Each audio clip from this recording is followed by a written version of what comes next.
జియా సాస్ ఎఫారిష్తో జియాతో వీడియో.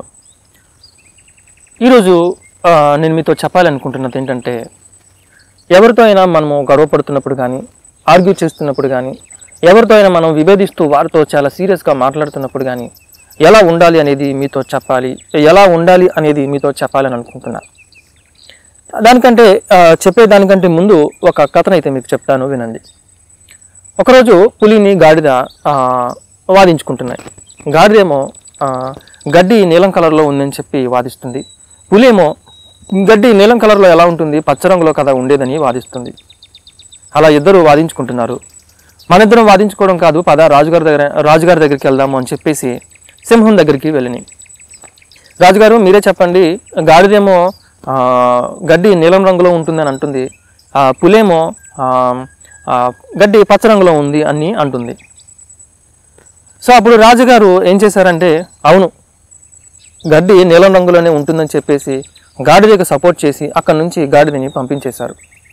ఆ గాడిద వెళ్ళిన తర్వాత పులి అడుగుతుంది, అదేంటండి రాజుగారు, గడ్డి పచ్చ రంగులో కదా ఉంటుంది, నీలం రంగులో ఉంటుందని చెప్పేసి మీరు కూడా అబద్ధం చెప్పి ఆ గాడిని ఎందుకు పంపించేశారు అని అంటుంది. అప్పుడు ఆ రాజుగారు అంటారు, గడ్డి పచ్చ రంగులో ఉంటుందనేది నీకు తెలుసు, నాకు తెలుసు, ఈ లోకమంతా తెలుసు.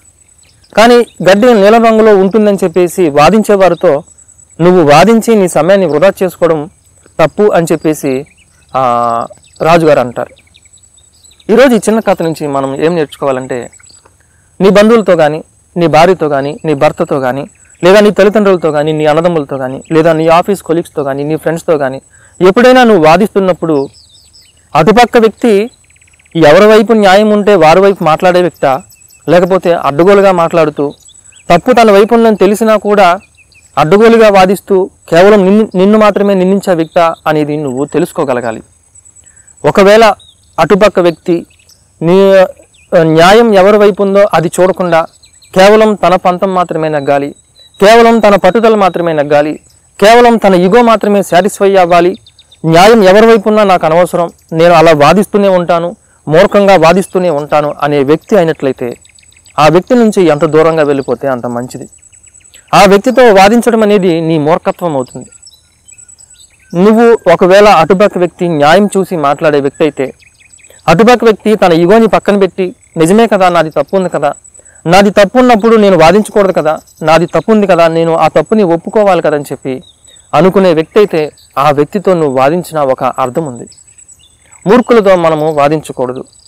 వారు చాలామంది ఎలా ఉంటారంటే, తప్పు వారి వైపు ఉందని తెలుసు, తప్పు వారే చేశారని తెలుసు, ఎదుటి వ్యక్తితో వాదించడము తప్పని వారికి కూడా తెలుసు, కానీ వారి ఈగో ఒప్పుకోదు. ఇప్పుడు నేను తప్పుని ఒప్పుకుంటే వారి ముందు లోకువైపోతా, కాబట్టి నా తప్పుని ఒప్పుకోకూడదు. అబద్ధం చెప్పైనా సరే వారి మీద మనము పంతాన్ని సాధించాలి, అబద్ధం చెప్పైనా సరే వారి మీద నేను ఆ పట్టుదలని సాధించాలి అని చాలామంది మూర్ఖంగా వాదిస్తారు. ఒకవేళ ఈరోజు ఈ వీడియో చూస్తున్న వ్యక్తుల్లో నువ్వు కూడా అలా మూర్ఖంగా వాదించే లక్షణం నీకున్నట్లయితే దయచేసి అటువంటి లక్షణాన్ని నువ్వు మార్చుకోవాలి. ఒకవేళ నీ భార్యతోనో నీ భర్తతోనో అలా నువ్వు మూర్ఖంగా వాదిస్తున్నట్లయితే నువ్వు ఆ లక్షణాన్ని మార్చుకోవాలి. మనుషులన్నాక సహజం, తప్పులు జరుగుతూనే ఉంటాయి. ఏదో ఒక నిమిషంలో మనం పొరపాట్లు చేస్తూనే ఉంటాం. ఆ పొరపాట్లు చేసినప్పుడు మనము దాన్ని హుందాగా ఒప్పుకునే పరిస్థితుల్లో ఉండాలి. అవును, నా వల్లే ఈ పొరపాటు జరిగింది, నా వల్లే ఈ తప్పు జరిగింది, నిజంగా మనస్ఫూర్తిగా నేను ఆ తప్పుని ఒప్పుకుంటున్నాను, మరొకసారి దాన్ని రిపీట్ చేయకుండా ఉండటానికి చూసుకుంటానని చెప్పేసి మనము ఒప్పుకోగలగాలి. అది హుందాతనం. అది నీ భార్యతో అవ్వచ్చు, నీ భర్తతో అవ్వచ్చు, నీ అన్నదమ్ములతో అవ్వచ్చు, ఎవరితో అయినా అవ్వచ్చు. మనస్ఫూర్తిగా నువ్వు ఆ తప్పుని ఒప్పుకోవాలే కానీ వారితో వాదించకూడదు, వారితో మూర్ఖంగా నీ పంతాన్ని నెగ్గించుకోవాలని చూడకూడదు. నిజంగా నీ తప్పుని నువ్వు ఈరోజు ఒప్పుకుంటే హార్ట్ఫుల్గా నీ మీద ఎదుటి వ్యక్తికి గౌరవము పెరుగుతుంది, ఎదుటి వ్యక్తికి నీ మీద ఆ ప్రేమ కూడా పెరుగుతుంది. అరే, ఆ మనిషి ఏదైనా తప్పు ఉంటే సూటిగా తన తప్పును తాను ఒప్పుకునే మనిషి, మూర్ఖంగా వాదించే మనిషి కాదు. కాబట్టి ఆ వ్యక్తిని మనం నమ్మొచ్చు, ఆ వ్యక్తిని మనం ప్రేమగా చూడొచ్చు. వాళ్ళు మూర్ఖంగా వాదించే మనుషులు కాదు, కాబట్టి ఆ వ్యక్తిని మనం మంచిగా చూసుకోవచ్చు అని చెప్పేసి ఎదుటి వ్యక్తికి ఆ గౌరవము, ప్రేమ పెరుగుతుంది.